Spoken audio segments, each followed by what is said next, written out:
Hello, I'm Michael McMullan, and this is the first episode of the WPBSA Podcast, official podcast of snooker's world governing body.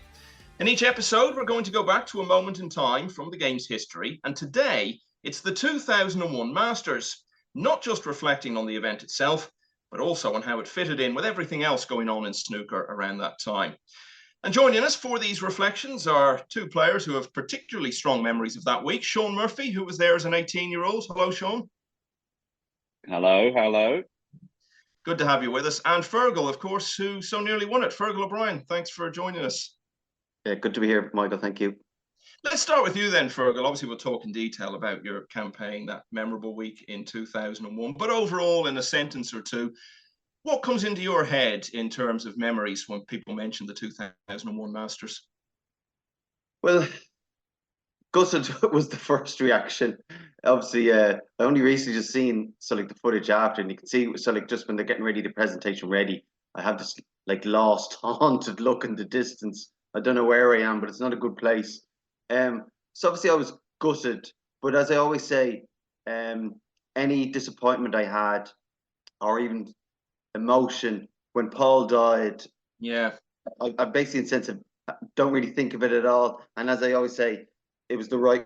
If by my time again, it was the right result, because obviously the way it worked out, Paul obviously winning one of the other years, they played for the Paul Hunter Trophy. So in the grand scheme of things, it was the right result. So anything, any resentment, disappointment, I had to let go, because how could you begrudge him that when I said he was 27, apart from being number 4 in the world, married, just a 1-year-old daughter, and as I always say, my daughter's 23, so I've got to see her grow up. So, how could I possibly harbour any more disappointment?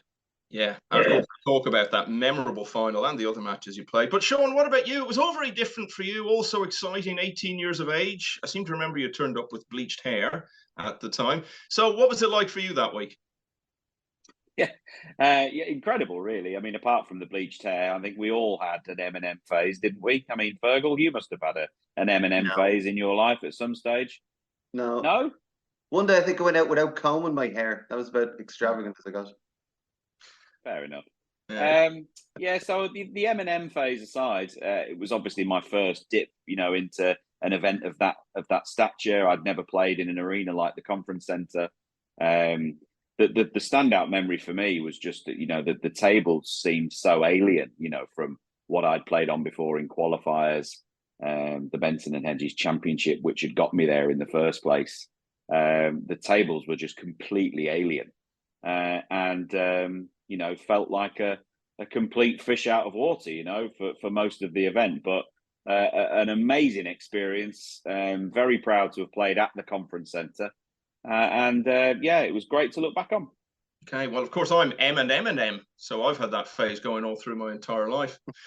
But let's talk about where we were at that time in the game. And we'll come to you about this, Fergal, because you had turned professional actually slightly before that class of 92 that we always talk about. You were on the tour a year before them. And I think by around the time of the 01 Masters, we'd got to a point where they were well past being young pretenders. They were now the snooker establishment. Yeah, exactly. The top 4 was probably 3 of them and Hendry. When I kind of first came on the scene, early 90s, the top 4 was Hendry, Davis, Parrott, and Jimmy.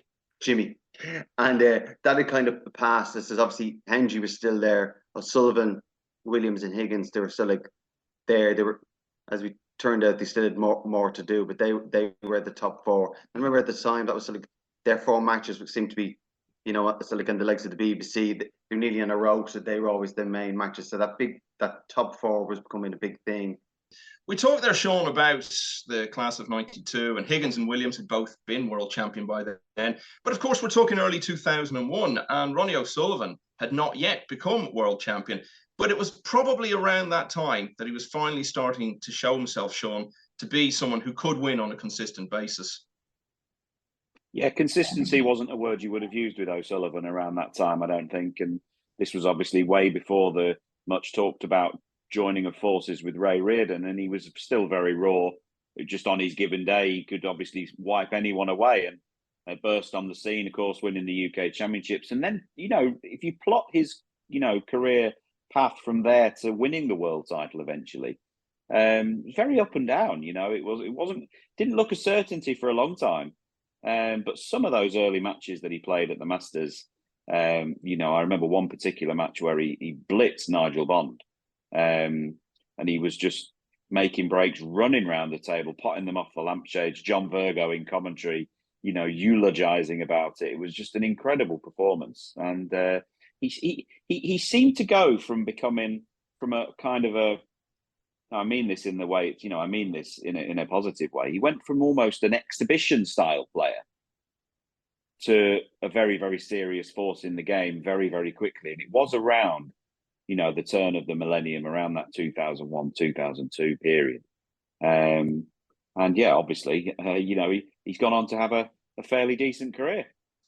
Still going strong after all these years. And as you say, he hadn't really been consistent up until that time, but that was the season that he won, I think, 6 events and became world champion, as we'll talk about. But one event he didn't win, Fergal, was the UK Championship. Now, that's a tournament you might remember very well because you were 7-2 down in that season's UK against Matthew Stevens, I think it was, and ended up winning the match by 9 frames to 8. But do you remember anything about the rest of that tournament? Higgins beat Williams in the final, played so well, and he was someone who had already achieved so much, Higgins, but you just knew he was going to be around for a very, very long time because really, even by then, we already knew he was going to become one of the all-time greats. Yeah, funny, I had forgotten about the Matthew Stevens game, but actually I remember a few years ago in Germany talking to Matthew Stevens, he said, my greatest ever win and my biggest ever disappointment were against you.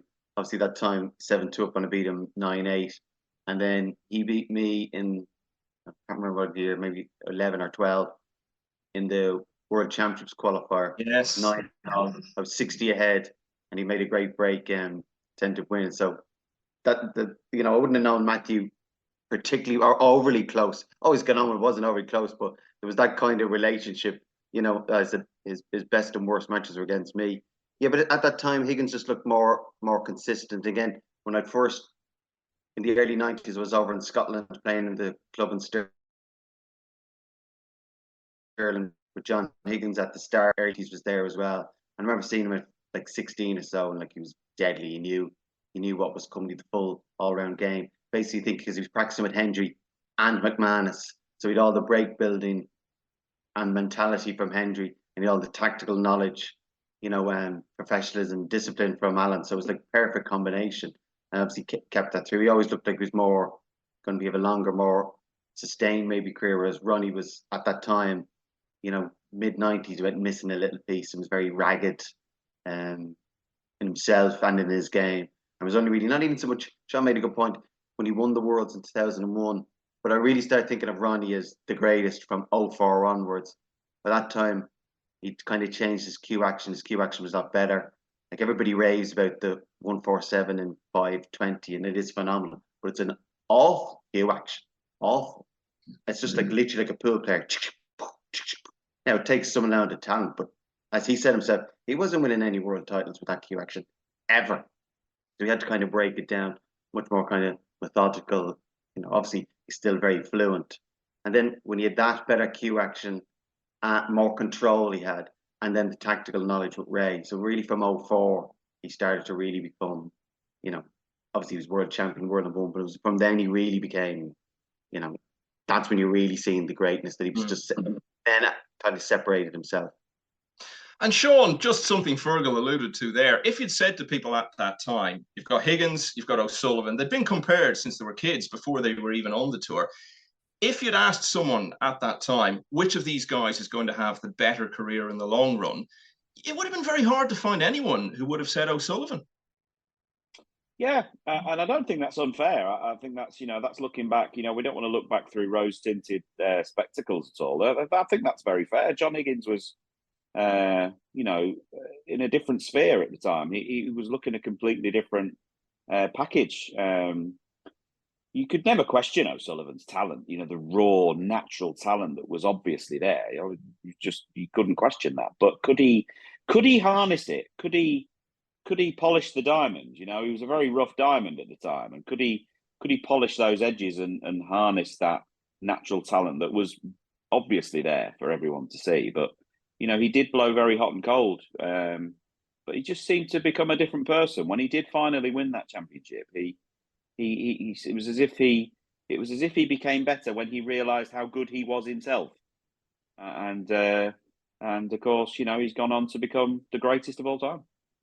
There's one event we do have to talk about before we move on from early 2001. It was the Nations Cup, Fergal, and you were on the Republic of Ireland team that got to the final. Now, I'm not going to ask you yet again about the incident where you got warned at an inappropriate moment, let's say, about slow play. But just being part of a team like that and all the camaraderie and being involved in a final of what was for a few years quite a big event, was that something that you remember helping you going into the Masters in terms of confidence and belief? Okay. Yeah, even though we got to the final, if anything, I was going in a little bit of a downer because of what had happened in the final, being warned for slow play. And as I said, you could argue whether or not I should have been warned. But it's more so the fact that Alan Chamberlain did it shouting across the table, which obviously brought the crowd involved. And then as I walked around to me, he said, "Come on, hurry up, TV finishes at 5, which probably wasn't the best advice. And I said, if he'd come over and warned me quietly, fair enough. So and then I ended up losing that frame, which was a pivotal frame against John Higgins, and we ended up losing. So, as I said, it was on a bit of a down, probably a bit embarrassed what happened, a little sort of quiet and reserved and into myself. So, I had no great expectations going into that tournament. But I said, in itself, the Nations Cup and playing with Ireland, playing with Ken and Mick, and the buzz of that while you were playing and the others watching it. It used to be great footage of nearly the cameras in the dressing room or the players lounge to the players and their reaction. So that was great. Anytime I played with the team is always great. And once we got to the final, the gloss for me had been taken off because it was just a bitter pill to swallow with what had happened. So if anything, it dampened your feelings going into the Masters. But Shaun, you were in there as one of the wild cards, because now we know it's the top 16, but this was an era when there were 2 wild cards in the Masters as well. Now, basically, they brought this in because Alex Higgins dropped out of the top 16 and they wanted to get him in there. He was long gone off the scene by 2001, but they still had that system. One wild card was picked basically on things like popularity or how your season had gone. But the other came from the Benson and Hedges Championship. And there was only one place available. So you had to actually win the event. It was a tournament for anyone who wanted to enter, who wasn't in the top 16. And you won it. You beat Stuart Bingham in the final. So how important was that for you in your career to come through a field like that and end the week as the winner? Well, it was obviously a great moment. I mean, it was the World Championships in 2005 is often referred to as my first pro win. But of course, my actual first pro win was the Benson and Hedges Championship. Way back in 2001, actually maybe it was 2000. Late 2000, yeah. Yeah, and I beat Stuart in the final, as you say. I was a long way behind in that final and came back to win. There's a few funny stories around that final, but the funniest thing happened in the semi-final against Mark Davis. And of course, you can imagine the whole tour, bar the top 16, decamped to this snooker club. This was in Malvern, and it was a beautiful setting. This club was turned into a makeshift world snooker venue for the week. And, there was hundreds of players there, like knocking each other out to whittle the field down. Get to play Mark Davis in the semis. It's my first experience of anything of that nature. And playing in front of a live crowd as well in like a private room in the club that they'd created. And I slaughtered Mark Davis, absolutely slaughtered him. And halfway through, I think what turned out to be the last frame, there were these 2 elderly gentlemen sat on the front row. Now, they were both deaf and couldn't whisper between them to save their life.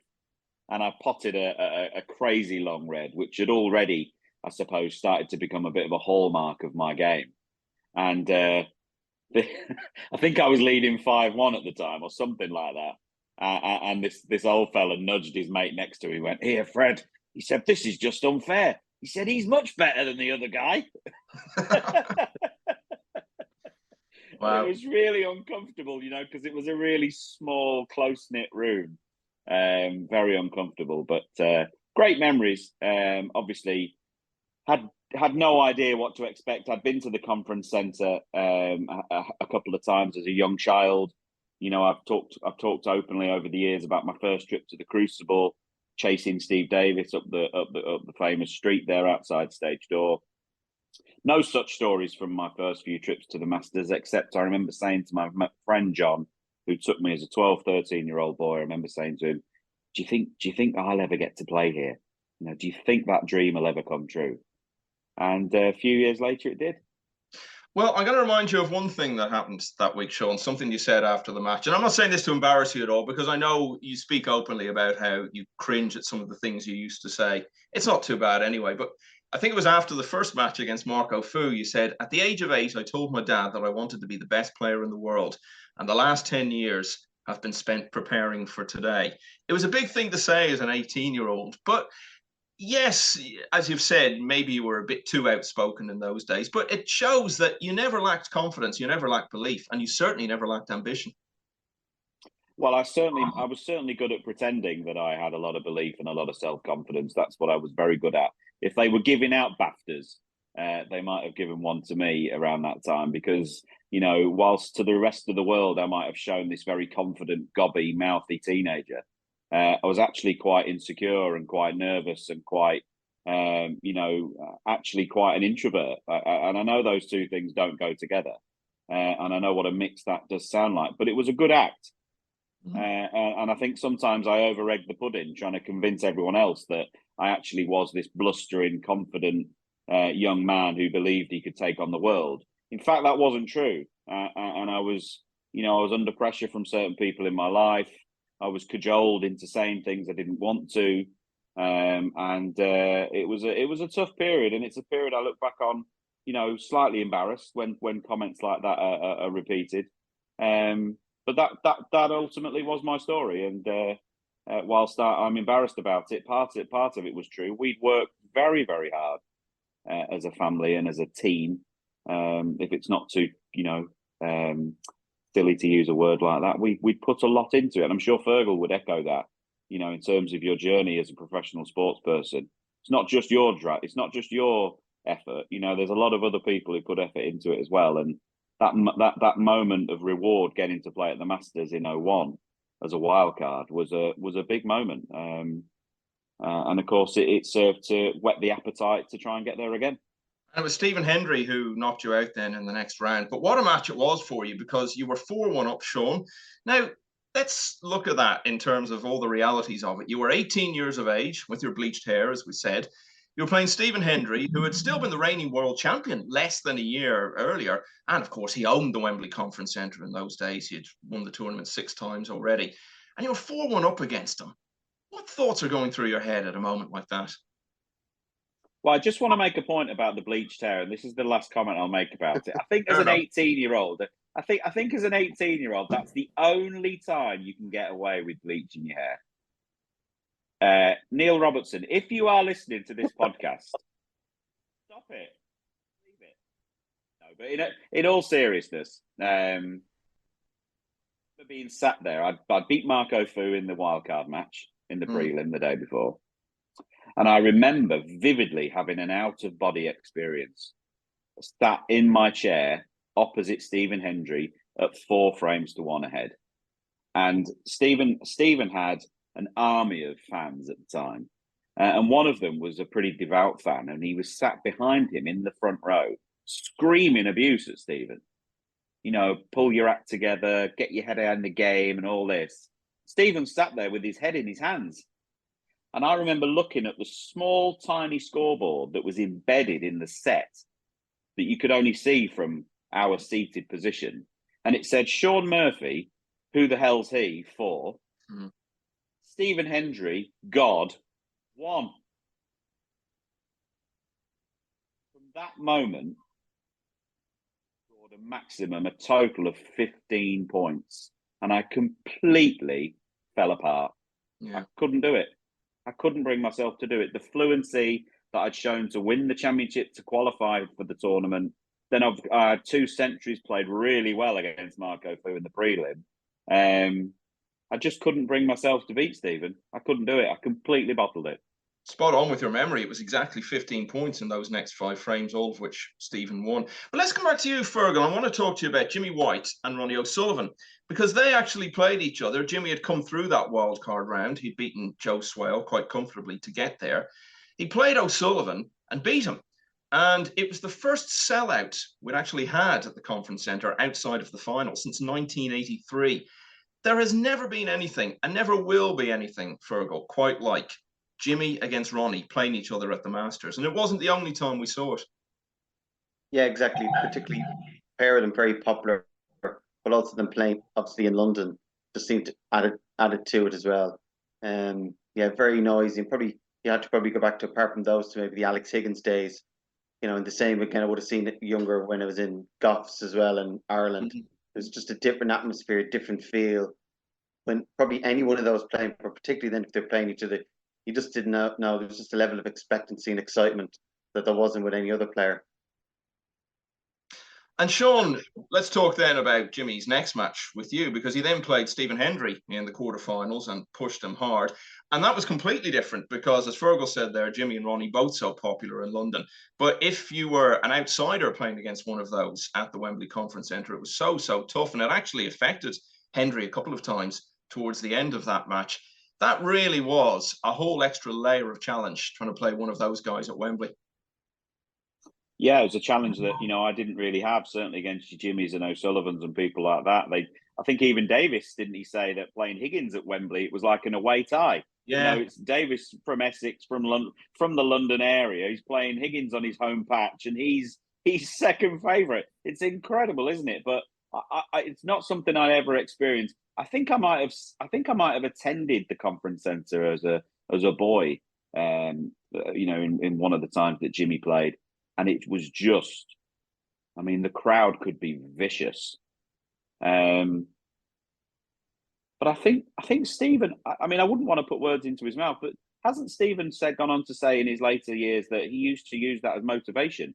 That he used to want to stick it up every single member of the audience, and he just used that to his best.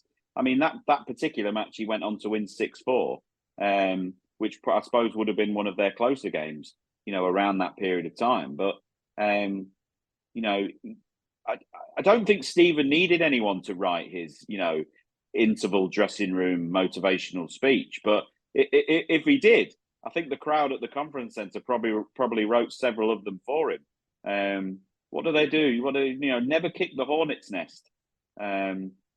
And I suppose if Jimmy could have his time back, he might send a little word out to his mates in the crowd just to calm it down a little bit, because I think it just upset Stephen, and he used to use it as motivation. So Hendry was through then to the semi-finals where he would play Paul Hunter, and Hunter had come through against his good friend Fergal, Matthew Stevens, in the opening round, and Matthew, of course, was the defending champion. He was 3-1 up in the match. And then Hunter just blew him away with 3 big breaks in no time at all in the next few frames, and went on from there to win that match. That was something he was so good at, wasn't it? As you were to find out later, as we'll discuss, he could just turn around a match, Paul, so quickly. You'd barely even notice him doing it. Yeah, exactly. And obviously, particularly in the final, even like in the first session, like of 6-2 up, but it was bad. It wasn't good stuff at all. He could have easily been 6-2 up himself. Certainly the first few frames were scrappy, one on the pink or black or something. And then even certainly at 7-3 as it ended up, you couldn't possibly have foreseen what was coming, because he looked down, and if anything, I was even conscious, I think the week or two before he'd lost in the Welsh Open final to Ken, 9-3. Ooh, yeah. And again, as I always say, we're going to talk about the final. I was 7-3 up and I missed an easy red with the rest. I just needed red and black. It was the last red. I think if I pot the black, I go 8-3, and I think I win 10-4, 10-5, 10-6. Prices of air to grand. But obviously from that goes 7-4. He did ton 7-5. We did an interval then, but I remember feeling calm enough, grand 7-5. Okay, then he'd another ton 7-6, and I can clearly remember I made an 80 break to go 8-6, and kind of thinking, right, well, look, that'll soften your cough now. But again, he went ton 80 to go 9-8, and I can still remember like making those clearances, and it was just so noisy. I can remember like being in the chair and he'd be about to pot the black on another 100 break, and literally actually saying to him, just wait for the noise. And as soon as the black hit the back of the leather, the roar was unbelievable. But I said, obviously the last couple of frames that we talked about, but it was an amazing burst. But that was the thing, that you couldn't see it. And probably that's similar with Matthew Stevens. It wasn't like he was close to form. He was like he was badly out of form, and it's literally like the flick of a switch, came a totally different player. Sometimes you can be ahead of a player, even have a lead, and you still feel no, he's playing well, no complacency here or anything like that. But Paul just looked like, nearly, it wasn't his day again. He was carrying a hangover from the previous final, and here we go again. That kind of mentality, but with the swing of one frame, totally transformed. Yeah, he was amazing, Paul, looking back. And Shaun, just going back to that match earlier on that we were talking about, where Paul knocked out the defending champion, Matthew Stevens, a real low moment of that week. I remember, I think it was the Friday night, and someone came into the press room and informed us that Matthew's dad, Morel, who we all knew because he used to spend a lot of time in the press room, had passed away. And we've got to remember as well, Matthew was still so young at that time. Do you think that tragedy, losing his dad at quite an early age, was something that really set Matthew back in his career? Yeah, I don't think there's any question about it. Same thing happened to another young player called David Gray, who, was a ranking event winner himself and lost his father when he was a very young man. These were guys that I'd known from the junior scene. Of course, there was quite an age difference between David and I, and Matthew and I. But I remember Morel. I'm sort of old enough now to go back, almost like that saying about, you remember the guys who shook Sinatra's hand. I'm one of the few that remember, these guys' fathers, as I say, David Gray's father, Matthew's father, Mark Selby's father. These were all very, very important people in their lives, and just were big driving forces, big supporters. And all of that aside, it was your dad. And somebody who in your life, as a bloke, your dad should be your best mate. And I think certainly for David Gray, certainly for Matthew Stevens, that was the role that their fathers played. Obviously, young men with a lot of money in their pocket, their fathers would have kept them on the straight and narrow a little piece, good advice at the right time, big management figures looking after their interests. So to lose somebody so pivotal at such a formative part of your life is tragic. And, it probably doesn't get spoken about enough with Matthew, probably for good reason, because it would drag up so many upsetting memories. But I would put that as a reason. People talk, and it makes me slightly uncomfortable, if I'm honest. People talk about Matthew Stevens having underachieved. He had a wonderful career. Sure. A wonderful career. But he could have achieved more. He didn't maximise his potential. And who knows, had he not have suffered the tragedy of losing his best mate, his dad, all wrapped up into one, maybe we'd be sat here talking about Matthew Stevens as one of the best players of all time. Yeah, and still on the tour now, of course, and still a dangerous opponent to anyone he comes up against. But after Paul Hunter had knocked him out of that Masters, Fergal, he went on then to beat Peter Ebdon in the quarterfinals, then played that semi-final against Hendry and beat him. And he said afterwards, I've beaten the defending champion and I've beaten someone who's won it 6 times here before. So of course I can win it. And I think that line actually sums up Paul in a way, because he didn't try to talk himself up or talk his opponents down or anything. He just spoke honestly about how he saw things. And he had obviously taken a lot of confidence from those wins. And that's what he was like. He was full of confidence, Fergal, without ever trying to talk anyone else down. Yeah, no confidence. And it's more like kind of quietly, nothing arrogant about him. No kind of airs or graces or edge, or just wouldn't be consciously thinking, well, I'll say this for an effect. We'll just literally, ask him a question and he answered honestly. I think that was part of his appeal. And even when he went on and won a couple of them, even obviously won 3 Masters then, never, when he won or lost, it was the same. Obviously, apart from winning, you wouldn't say when he won all 3, as great as wins as they were, all comebacks, that in any way he gloated with the wins. And obviously by the same token, then if you take the other side of the scale, when he lost in 03, the semi-final to Ken, when he had like 15-9 up to lose, like it's a horrendous defeat. Let's not get away from it. But I mean, he took it as gracious as any person possibly could.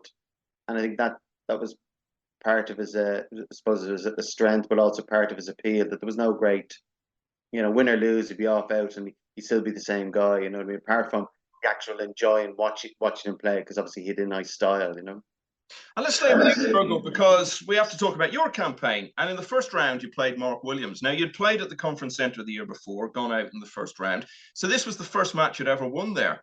And I remember you saying afterwards, special to beat the world number one here. And it really was quite a landmark to achieve. Your first ever win at the Masters is against the world number one and reigning world champion. Do you remember much about that match? I remember it was 6-5, and maybe there was one or two frames I could have, should have won, and then it came back. I think I made a decent enough break in the last, maybe a 50 odd. And that was a big win. Obviously, Mark, as I said, was world number one, world champion, and in the Masters, that I was well aware of as a kid growing up the significance of the Masters and playing Wembley Conference. And even the previous year, I was 4-1 up on Stephen Lee and lost 6-4. So yeah, to win any match, But I more just remember there was a kind of, I think even before that match, I was due. Alan Chamberlain might have been due to referee, and they deliberately changed it just to avoid any issues as such. Because of what had happened in the Nations Cup final, yeah. Yeah. So there was probably, I said it was more, I'm going to say calm, but more, I'm going to say in my shell kind of calm rather than a quietly confidence calm in my game. So I obviously was playing well enough, and it was a good win. So yeah, I was in, maybe I just calmed down, so my mind probably wasn't as preoccupied at getting ahead of myself. I do kind of remember that, just you kind of taking it match by match and not getting ahead of myself. Where there's been other terms, maybe you get to the quarterfinals, you think you're grand, you get to the quarterfinals, all of a sudden that night you can't sleep because you're not just thinking about the quarterfinal. You think this could be my weekend, and before you know it, you go out in the next day in the quarterfinals and you played bad because you've literally got ahead of yourself. You need to plan who's going to be coming out for the final on Sunday, and how you get it. That wasn't the case. It was quite calm, and just okay, that was a great win. Yeah, okay, on to the next one. And again, I suppose probably the fact the next one was obviously playing Ken, playing a lot at that time. And again, just the caliber of players, you couldn't get too really far ahead of yourself. We were quite calm, played well against Ken, beat him. I think it was 4-0 up and won 6-2. So it was a comprehensive win, but played well. And then that week there'd been a lot of seeds that got beaten. I suppose it was probably a bit of winning the top 16 is still a bit of a surprise. Maybe I got to the semi, and also Dave Harold, who I think he had a win against Parrott, didn't he? Was he 5-1 down? And yeah, I'd like to talk to Shaun about that match actually, because Parrott was 5-1 up, and he missed match ball green with the rest, and things just sort of crumbled for him. And Shaun, Dave actually ended up turning that one round to win by 6 frames to 5, which was amazing against a player of Parrott's quality. But at that time, that was where we were, because we had this wonderful top echelon of the top 4, 5, 6 players. But within the top 16, top 32, by then there was probably more depth than ever. And someone like Dave, who only ever won one tournament, but what a good player he was all round. Yeah, absolutely. And I think the one thing I would say from a player's point of view, having played at the Masters now for a few years, the table at the Masters, no matter where we play it, just seems to be like glass every time you play on it. The balls move around the table so easily. And of course, that would have suited somebody like Dave Harold, who had a very short action, a very loose grip. It was like his game was actually designed for those very reactive, very slippy, very spinny conditions. Had an incredible run that year, and it looked like going through the scores. It looked like every time he got in, he scored. Similarly to the semi against Fergal, every time he got in, he seemed to make a break. So sometimes you get that with players whose games are just built around potential and possible playing surfaces. And looking back through the records, it's clear that Dave was very, very suited to that kind of setup. So he played you, Fergal, in the semi-finals, and you won the match by 6 frames to 4. Now, we all knew, the two of you, in one of the biggest matches of your careers, it was going to be such a battle. The two of you were going to give so much, and it did go on a long time. I remember you coming in the press conference afterwards and saying, it's almost time to go back out and play the final now. But what do you remember about that contest? And in particular, as I recall it, there was a real feeling in the air of the fact that this was a match that meant so much to both of you, because to get through to a Masters final for either of you at that point in your career was just going to be so colossal. Yeah, and I remember even with regard to, you wouldn't be overly conscious of the money as such, because you're playing in the Masters. But also, I remember even a year or two before, somebody got to the semis, so they won 2 matches. I remember where God, they won 40 grand already just for winning 2 matches, and that. And obviously, it was the same as well. You're on 40, and of course, it went up to 88 if you won. Because I remember even thinking after the final, somebody was saying, friend of mine, we're talking to friends of Dave, and after the final, talking about, he goes, yeah, he said, we were kind of, okay, he's disappointed, but look, he still had 40 grand. It's still a lot of money, which it was. So the money was a slight factor. But again, on that match, as far as I remember, it was 5-1 up. Hadn't been an amazing match. Dave didn't give up and dug his heels in. 5-4, and then the last round actually being the black. I put a good long black and came around the angles. Just about looked like it could maybe go in the middle and caught the far jaw to stay out. So I remember clearly that relief of he didn't obviously want to be 5-all, particularly if you'd have pot the black. So just it was actually more just relief. Not so much even that I got to the final, but that I hadn't lost that particular match after having the lead. So yeah, again, still, I would say, yeah, excited, but was keeping a lid on it.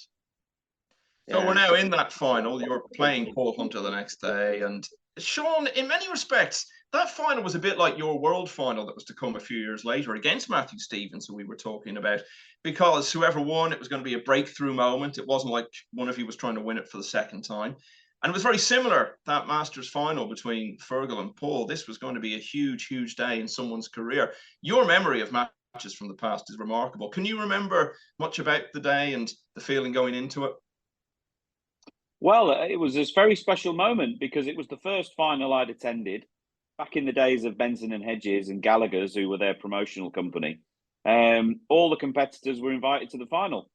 And it was back in the days of dinner suits, and the first 2 or 3 rows of the seats were all the dignitaries and WPBSA directors, the chairman and his wife. And we were all invited as players. And I remember being sat there probably on the second row. You could have reached out and touched the table almost, watching as Paul went on this onslaught of big breaks through the second session.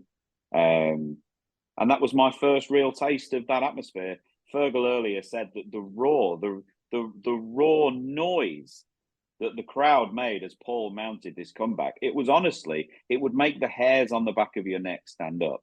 And 20 odd years later, I've very rarely played in a more raucous atmosphere than that very night. I've got a quick funny story about that because obviously I'd played in the event and played on that table, and I'm sure Fergal won't mind me saying, halfway through the deciding frame, it opened up as quite a tactical affair, obviously, for obvious reasons.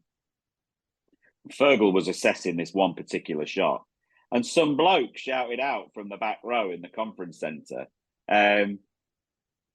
hurry up, I've got to be at work in the morning. It was quite funny, it broke the tension, broke the ice. It was quite funny. Didn't hear him. 15 or so years later, an exhibition down in Kent. And I walk in, and the guy who meets me at the door to meet me to do the show tells me with such pride that the table I'm going to be playing on that night was the table from the 2001 Masters. All right. And they had the very table. So an hour or so into the show, I start telling the story about the man who shouted out. Well, the man who shouted out worked behind the bar in this club.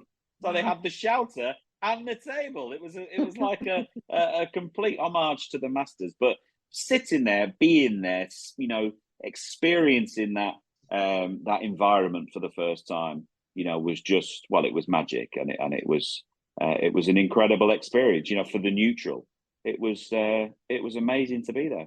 I think we need to do an episode called Shaun Murphy's Memories of Things People in the Crowd Said During Matches, because that's 3 of those stories we've had already today. Fergal, good concentration. What's that? He's good concentration, doesn't he? Yeah, well, exactly. Maybe more focus on the table required. But Fergal, let's talk about how you were feeling between sessions, because you've actually spoken earlier on in detail about how the match went. But you're 6-2 up now going into the last session of the Masters.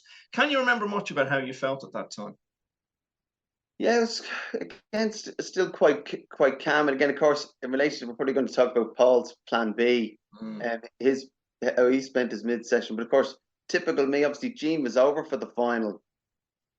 And again, me being me, of course, obviously in the room, I kicked her out to try and have a rest or have a, have a kip or whatever to prepare for the final. So I remember then afterwards, it was like, when you heard the story about Paul, it was going, oh, typical. I says, he won and he got lucky in the afternoon. I was like, I got nothing. So, yeah, but no, there was no great drama with it because against 6-2, I hadn't played magnificent, but I was comfortable. I think a couple of years before when I was in the final of Plymouth, that whole day, because then it's been a late, that was a long, long day. But I definitely gone through that long day, and I suppose probably winning had helped. The second final, even though it was the Masters, wasn't as big a deal. I have far more memories of the day playing the final in Plymouth than the Masters. By the Masters, my second one, it wasn't such a big deal. I wouldn't say it was absolutely flying in cock a hoop, but no, I was grand. I'd no issues, no great concerns. So it was just business as usual. There's no big drama. Remember, obviously, going out a couple of minutes before you're introduced, being aware, and you're walking out to the arena. Yeah, you're aware of the significance of that moment. But I wasn't, fearful as such. We've gone through the details of the match, I think, in the context of earlier things we talked about. But Shaun mentioned the memory there of the atmosphere in the conference centre that night and how special it was. I know at the time you weren't thinking about that. You were, as you said at the beginning, gutted about how it had turned out. But obviously, much as you would have liked to have been a Masters champion, do you look back now and think it was a good experience to be part of? Something that is a night you still remember and will remember fondly apart from the results? Yeah, exactly. I think that's probably with experience. And again, maybe after Paul passing, that becomes more relevant and more perspective. And as I always kind of say, okay, the only thing worse than losing in a final is watching somebody else lose in a final, because you still have the day. You can't get a stage where it's 9-all to the last frame, effectively last shot. And if you pot that last ball, it's been a great day. And if you lose, it's a horrendous day. It's the same experience from breakfast till 9-all. So that was a great day. And again, you'd have more regret that you didn't make more finals rather than you lost. So no, it was very special atmosphere. And again, I still think the best frame I ever won at 9-8 down after that breaks was that frame, because it was actually 40 behind in that one as well. Bearing in mind I'd hardly pot. It was nearly a moment as you're getting out of your chair. You were nearly contemplating not getting out of your chair. It felt like I'd just taken so many blows and hammering that it was like hard to, get back in. I kind of clawed my way back in it and made it pot of pink to go 9-all. So that was a great frame. On the base of where I was mentally, that I still had enough to dig out and win that frame. And obviously, if I'd had chances, obviously in the last, and if I'd have won that, then you'd really be going, God, you'd probably look back at that frame more and go, that was a great frame. You won 9-8 behind, 40 behind to dig in. But because I didn't take advantage of the chance in the last, that's kind of forgotten. But no, great day. So still now you watch a final, any final being introduced, and the handshake at the start with the trophy, and you're still buzzing. You still love to be there, still kill to be there. You'd still, if you told me you're gonna get to the Welsh Open final, but you're definitely going to lose, you'd still bite your hand off, because apart from the build up of winning the matches, just on that day walking out to play a final is special. Again, you don't want to get too caught up in that. You have to win it to be anyway good or anyway positive. So no, as I said, probably regardless with Paul, it ended up being a positive. And then also after, as disappointed I was, because friends had come over from Ireland. I was up till 6 in the morning. So at 6 in the morning after the final, I was actually talking. At this point now sitting beside Paul. He's the trophy sitting beside me. They were actually on the same chair talking, and just obviously talking about the match and how great it was. So that's a very good memory as well for that kind of moment. Again, I wouldn't be overly close with Paul. He was probably younger and more fun than I was. But there was always that connection, you know what I mean, from playing. There's a bit that when you go to players in a big match, there is that kind of relationship or memory between two players. So yeah, no, I said, funny enough, I don't really look back on it too much, because in a sense it came to terms if there was disappointment, because if we could do it again, it was the right result that Paul won for the way our lives unfortunately panned out. So I'm more than happy in a sense talking about it. But there would have been a time after, yeah, you wouldn't talk about it, you wouldn't think about it, because it was, a hurtful, painful memory, I remember sitting with you actually at that get-together afterwards and being up until 7 a.m. And all these people who don't think you're a party animal, Fergal, they should have been there that night. Shaun, the Plan B story that Fergal alluded to there, just as we wrap this up now, it was the first of Paul's 3 Masters wins, all in remarkably similar circumstances. And there was a lot of coverage of that story and the comments he made the next day. I know for a fact it's a story that's massively grown legs in the years since, but all these things do. And that was the thing with Paul. Once all that had happened and he'd got those headlines and he'd had that big win, he was someone who was known quite well, even by people who weren't that into snooker. He was someone who was a genuine mainstream star. He was, and he transcended the sport, into mainstream celebrity. And he obviously had the golden locks. He was very attractive, a good-looking lad. He had a bit of a wild side. And of course, Plan B was the story that started all of that. An amazing story. Somebody I got to know very well, through the stories that Brandon Parker used to tell me, who was managing him at the time. Of course, he would have been in the opposing corner to Fergal during that championship. Obviously, once after Paul had passed away, such tragic circumstances, Brandon and I went on to become best friends, and he managed my affairs until he passed away a few years ago as well. And some of the stories he told me about Paul were, they're not for publication anyway, that's for certain. But, I think Plan B was the start of it. He was a real character. And as I say, he was one of the true, celebrities of sport around that time. He was on every TV show, every game show. He was competing with all the other stars. And when we accepted the Helen Rollinson Award on behalf of the Paul Hunter Foundation for their contribution to sports personality in 2008, I think it was, or something like that, 9 maybe. We accepted it on behalf of the Hunter family with very, great pride, and remembered him, very, very fondly. I remember first crossing paths with him as a junior player. This, long-haired, blonde, flowing locked boy walked in from Leeds.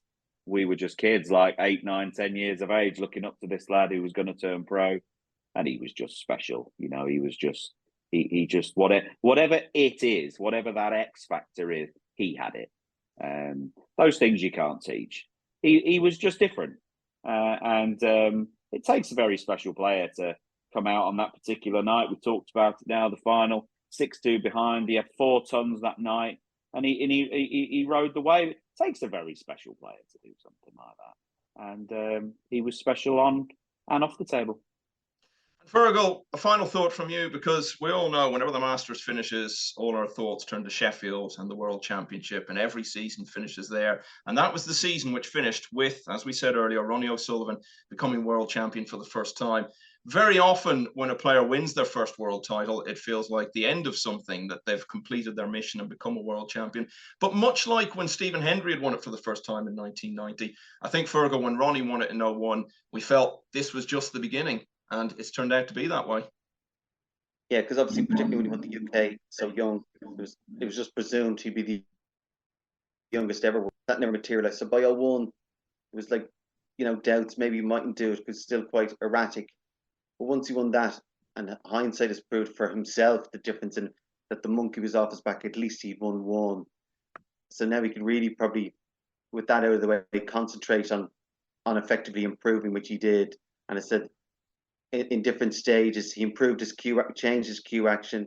Next stage was then working with Reardon, so added on the tactical, and then even another probably few years later, obviously work with Steve Peters. So the emotional side, that it's still been a bit of a weakness, even though he had a better game, better tactical knowledge, kind of that. So then he brought the 3 of them together, tied him with probably the fitness as well and the running, which obviously, apart from making him fitter, more stamina, also helped with mental state.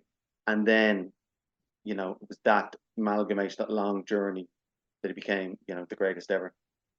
Well, that 2000 to 2001 season was so memorable in so many ways. The Masters was a big part of that, and both of you played your role in that memorable week in London in early 2001. Thanks so much for sharing your memories of it with us today. Thanks very much. Thank you. And thanks to all of you for listening to the WPBSA podcast, the official podcast of snooker's world governing body. You can follow our social platforms and our website for more news and features. I'll talk to you again soon. Bye-bye.